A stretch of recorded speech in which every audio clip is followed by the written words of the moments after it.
Okay, here's question number 5. We didn't do very well on this question. However, this is one of those questions we need to do well on because this is something I can guarantee you is going to be on the EOC. It is solving a system of linear equations. What is the value of y in the solution for the system? And I've color-coded it blue and green. Hopefully the colors are coming across the screen all right.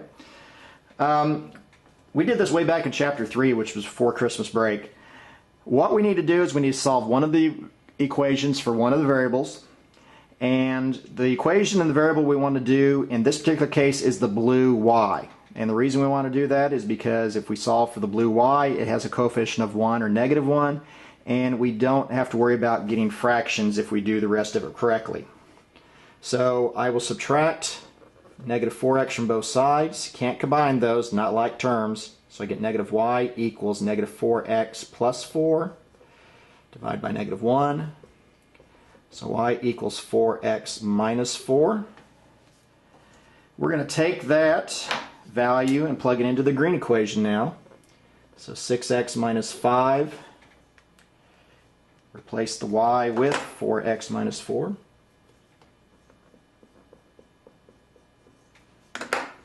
Equals negative 1. Distribute. Negative 5 times 4x is negative 20x. Negative 5 times negative 4 is positive 20. Equals negative 1. Combine your like terms. 6x and negative 20x, that's negative 14x plus 20 equals negative 1. Subtract 20. And we will divide by 14. So negative 14x equals negative 21 divided by negative 14. Running out of space here. So x is going to equal 1.5 or 3/2, so whatever you would like to use. And we will plug that back in over here. So 4 times 1.5 minus 4 is going to be 6 minus 4, which equals 2. So the answer is y equals 2, and that is choice C. So less than 50% got that one correct. That's something we need to prove on. I think later on there is an actual word problem that is using systems of inequalities, or excuse me, equations, systems of equations, so be ready for that one. Question number 6. Rick found a t-shirt on sale for 40% off the clearance price. Clearance price was already on 25% off the original price. The original price was $32. How much did Rick pay for the t-shirt if there's a tax rate of 7.25%? I've never really liked this particular question because it says that the t-shirt was on sale for 40% off the clearance price, and the clearance price was already 25% off the original price. Okay, that's not the way stores do it. Things go on sale first and then they go on clearance. Clearance is when they want to get rid of it, so that's when they really reduce the price a lot. So I don't really like this question, but it is what it is. We do have to deal with it. So what we're going to do is we've got an original price of $32. $32, and the clearance price is what we need to take off first. The clearance price was already 25% off the original price. To find the percent of decrease, what we need to do is take $32 times the percent written as a decimal. 25% is 0.25. And $32 times 0.25 is $8. That's the first discount. Subtract 8 from 32. We now have a price of $24. Then we've got another discount. We have a 40% discount. That's going to be taken second. So take $24 times 40%. Now you can't do all the discounts and the sales tax at the same time. You can't add the two percentages together because they're taken subsequently, and the 40% is based upon the $24. It's not based on the $32. So that's why you've got to do it one percentage at a time. So that's going to be $9.60. Subtract that from $24. And that is going to be $14.40. Then we've got to add a 7.25% sales tax. And 7.25% is 0.0725.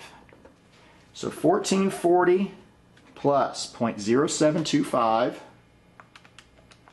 or times I should say, 0.0725, In dollars and cents, that is, it says 1.044, but in dollars and cents, that's going to be $1.04.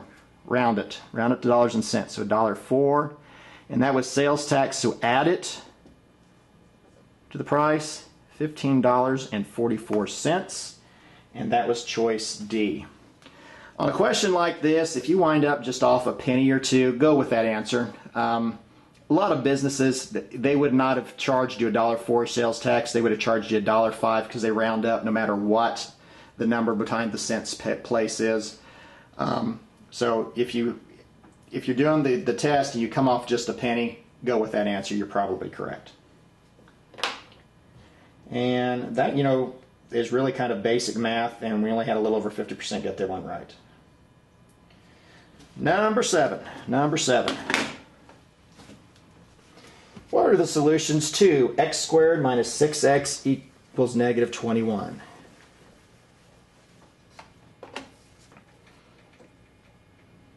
And if you look at the answers, they're all in square roots.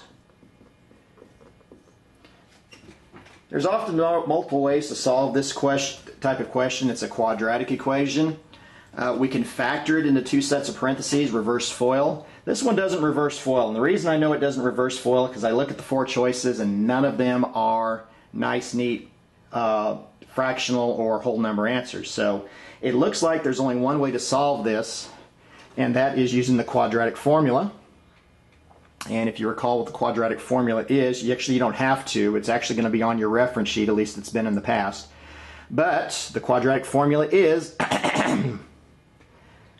x equals negative b plus or minus the square root of b squared minus 4ac all over 2a. Hopefully you remember that from my wonderful singing performance earlier this year. Okay, but before you use quadratic formula, you've got to get it set equal to 0. So that negative 21's got to get moved to the left side. It has to be set equal to 0 first. So it's going to be x squared minus 6x plus 21 equals 0. And then plug it in the quadratic formula. You're plugging in the numbers in front of the x's. Don't plug the x's into the quadratic formula. You're plugging the numbers, the coefficients in front of the x's. So negative b, that's going to be negative 6, which will be positive 6, plus or minus the square root of negative 6 squared minus 4 times the coefficient of the a value, where's that, is 1. C is positive 21, all over 2 times 1. That'll be 6. I'm gonna start running out of room here. 6 plus or minus the square root of 36 minus 84 over 2. That'll be 6 plus or minus the square root of 36 minus 84. That's negative. Let's see. I don't even know what that is. That is negative 48. Is that right? 48. Yeah, that's right. Negative 48 over 2. Then you got to break down the square root of negative 48. And what does the square root of negative 48 break down to? So again, off here to the side, it's a negative square root, so it's going to involve an I. So that's going to be I squared of 48. Largest perfect square that goes into 48 is 16. Goes in there 3 times. So the square root of negative 48 breaks down to 4i squared of 3. So replace square root of negative 48 with 4i squared root of 3. And then every one of these coefficients are divisible by 2. So 6 divided by 2 is 3. Plus or minus 2i squared root of 3 over 1. You don't need it over 1, so it's just 3 plus or minus 2i squared root of 3.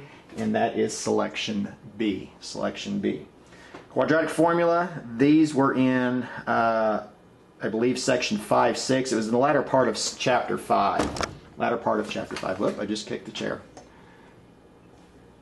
That was choice number 7. And we did not do very well on that one either.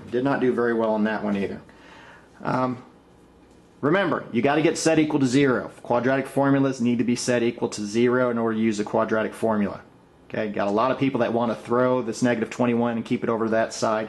Has to be set equal to 0.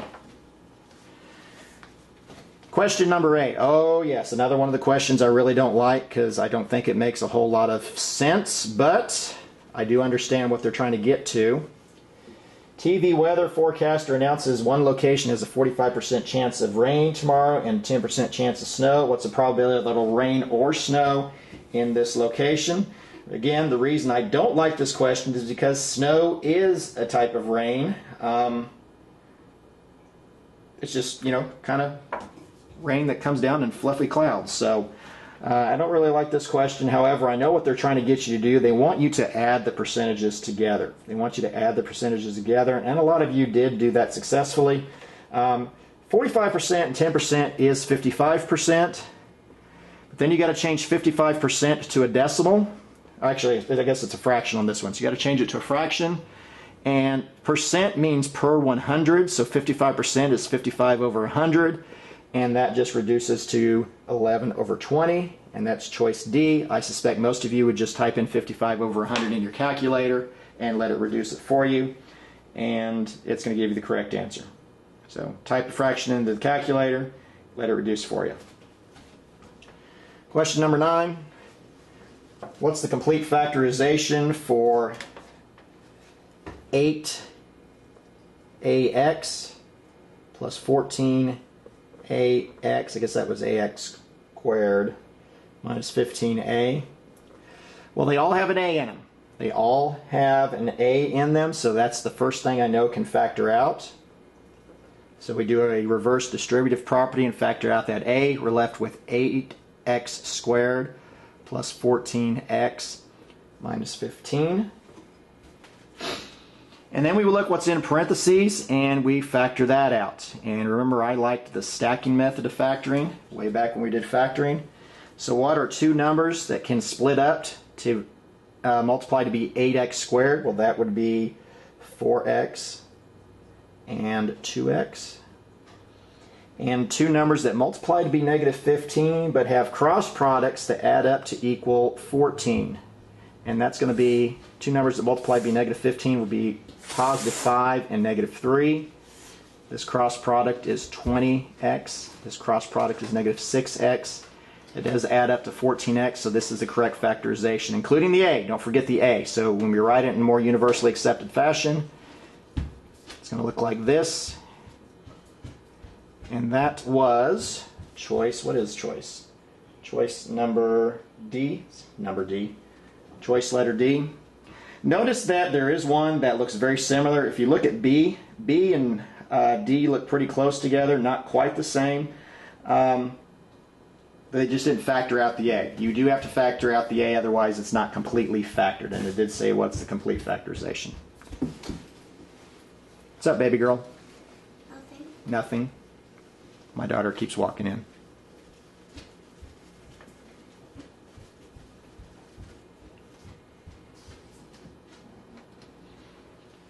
Question number 10. Question number 10. After viewing the test scores of an Algebra 2 class, Ms. Dorsey decided to grade students based on the median score and the variability of scores. Which graph would be at best describe how to grade the students? Well, that's something we just recently did. Box and whisker plots. No work to show you on this one. Box and whisker plots is the best way to do this one. This is one of the questions you guys did the best on. It was almost 90% of you got this one right, so we're not going to spend a lot of time on this one.